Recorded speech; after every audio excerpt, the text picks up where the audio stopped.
Bonjour Scorpio and welcome back to my channel. Claude here.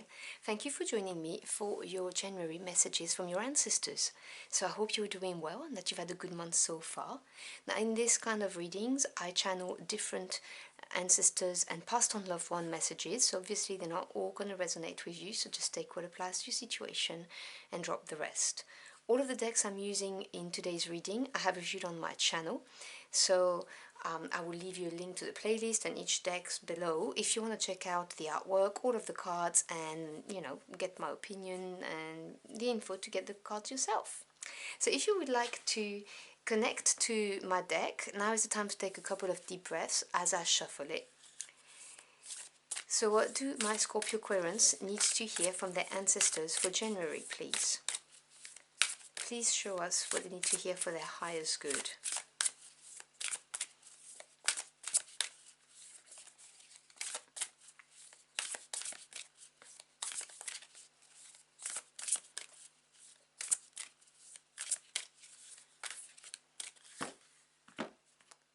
So I'm going to grab a couple of cards from this deck, and then I'll grab one from this one. Let's see what we have.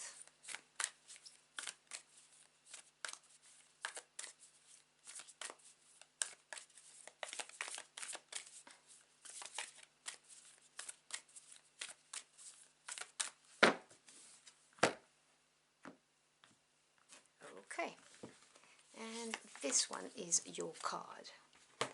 So we have card 33, Rites of Passage. We also have a card 34. Oh, that's interesting. They follow each other. Okay, which is the card of Trust. And from the other deck, we have the last quarter moon in Leo, Lighten Up. Okay, so the first thing I've noticed is that there's lots of pinks and rose kind of colors, which is making me think of rose quartz healing for some reason. So that's a message for someone out there. But we have two consecutive cards, which has not happened. I think it happened only once actually out of the 12 readings, because you're my last reading for this type of readings.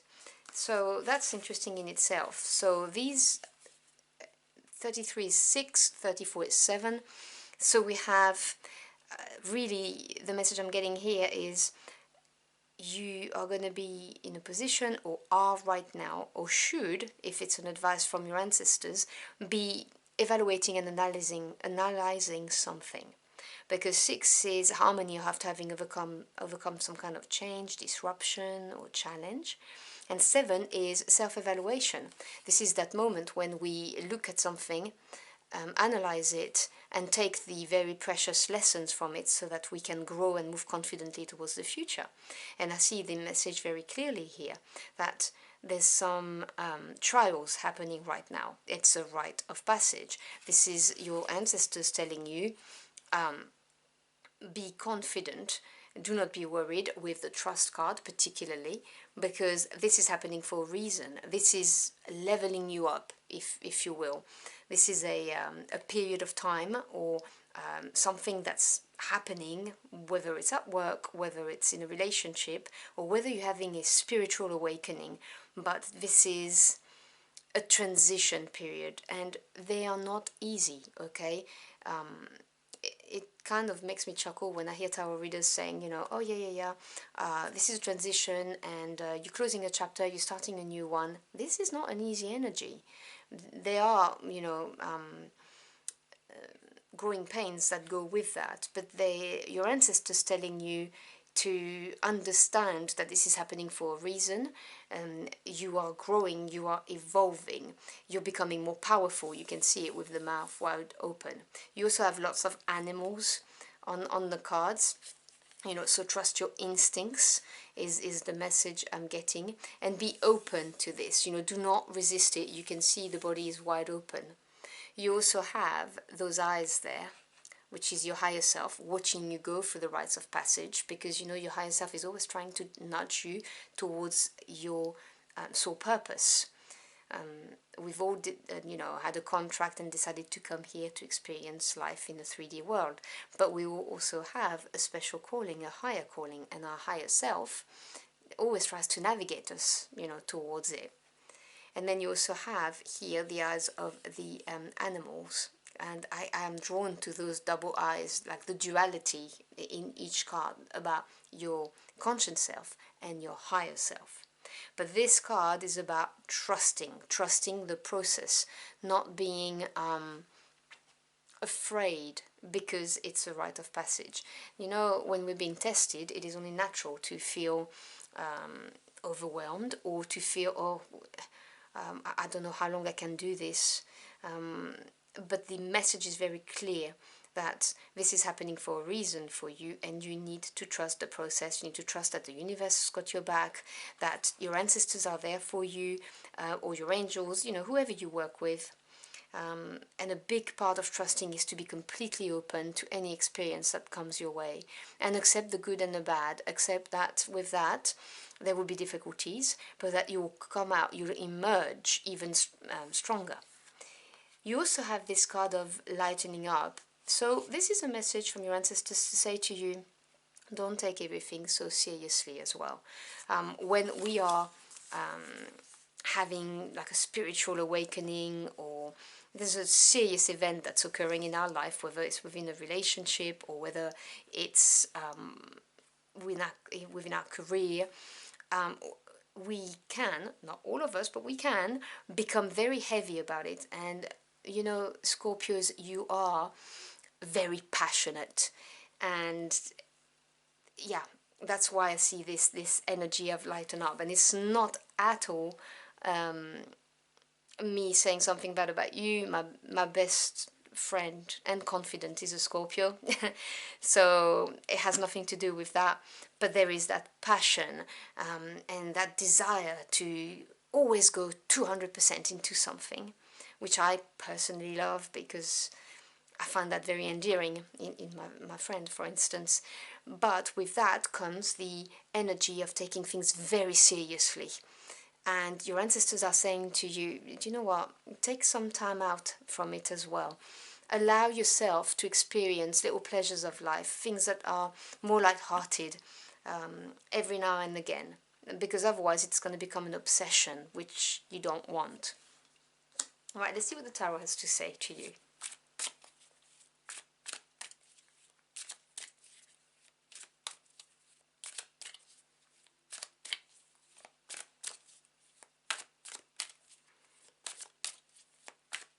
Yeah, don't be too serious is what they keep on saying to me.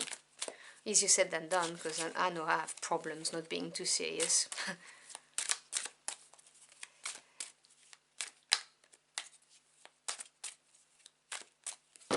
Right. So we have the Four of Cups, the Ace of Pentacles, beautiful, and the King of Wands. Yeah, well, he will lighten things up. And the bottom of the deck is the energy that's working under, but you're not aware of it. And you have the Empress. I mean, that is a beautiful energy to have. 3, growth, expansion, that's what the number stands for. The Empress, fertility, anything growing, basically. Anything that you focus on is going to grow. This is a period where you can manifest things will develop if you plant the seeds. It's a beautiful energy of also lacking for nothing. So I can see your ancestors trying to steer you through this rites of passage, whatever it is you're going through, because this is where you're heading for, a time of prosperity, of abundance, of things growing. For some of you, it's you who's going to become the Empress, this powerful character, no genders attached obviously, but this is the level up version of you. When I said for some of you this is about leveling up, and the Empress obviously is someone who's confident, who has the experience, as I said previously, who's prosperous, abundant, a leader, someone that looks up to, that people look up to. But it's also someone who leads in behind the scenes, like she reigns through the Emperor. So there's a message out there for someone with that. But definitely, I can see with the Four of Cups, with the rites of passage, that you may not see the point of what's happening right now. You may not see what it offers you, is what they're saying. You're in, you know, within your feelings, your emotions, you're not being stirred, you're not being moved. You may even be feeling some level of apathy, having lost your thirst for life. You just don't get why you're having to go through that. And your ancestors or passed on loved ones are saying to you, because you've got a brand new beginning coming your way. The Ace of Pentacles has the potential to offer in your life a lot of prosperity and abundance in the 3D world, whether we're talking home life, work life, whatever the case may be. And this is the potential here. It's there. There's a door that can be open or an offer that's going to come your way. But you have to trust. You can't manifest a brand new beginning if you do not trust, if you're riddled with doubts, if you are at a lower vibration, which is the Four of Cups energy in this reading today anyway, not always, but it's a lower energy when we feel lethargic and we've lost, you know, that fire, that passion I was telling you about that you have. It needs to be reignited so that you vibrate at a higher level. Trust, because then this will occur. And in order to lighten up, well, you could either embody the energy of the King of Wands, or there's a King of Wands in your circle who could show you a good time. So obviously, again, this is just the energy, not a gender attached to that. But the King of Wands is someone who is passionate, fiery, follows their heart's desire, okay, and they're very driven. So this is someone who has incredible charisma, someone, a leader that people would follow, somebody who is inspiring as well, and you know, who takes calculated risks. Because they've learned, you know, they're the masters of their suit. They've learned, you know, when to go for something and when not to, when to work hard and when to lighten up. So you may have somebody around you that would be very good for you. If they come to you and say, hey, would you like to do this? Your ancestors are saying, yeah, you should take them up on this offer. Otherwise, it's, as I said, it's you. Try and think and behave like the King of Wands, you know.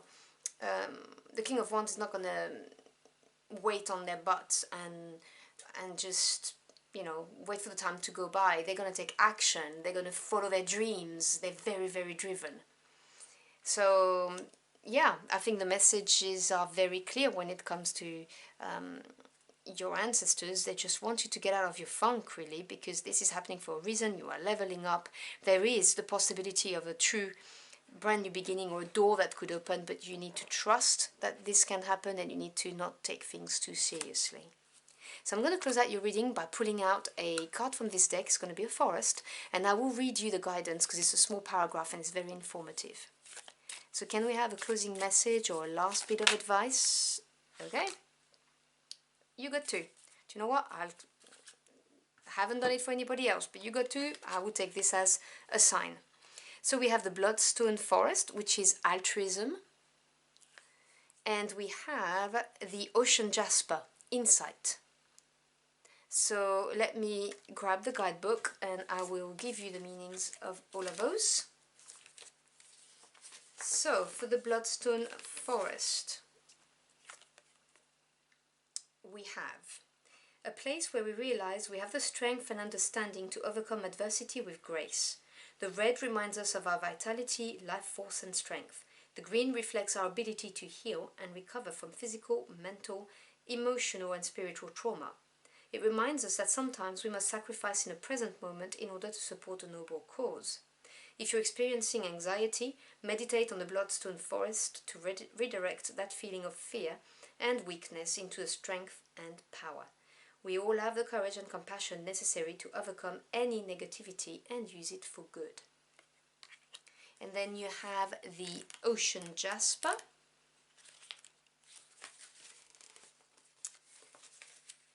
So this is this one. Lying close to the misty shoreline, feel the water vapor of the nearby ocean surround you. The natural rhythms of life can be heard through this forest, the waves rolling in and out to their own rhythm, the storms and the calm. Here we are reminded of the karmic energies. Give and take. Allow the sound of the waters and the breeze through the treetops to lift your spirits, washing away any negative emotions. Harness the power of the elements, all of which reside within you. Wonderful for a breathing meditation. So I hope you've enjoyed the journey of the cards with me. If you found this message helpful in any ways, do let me know in the comment box below. I'd love to hear from you.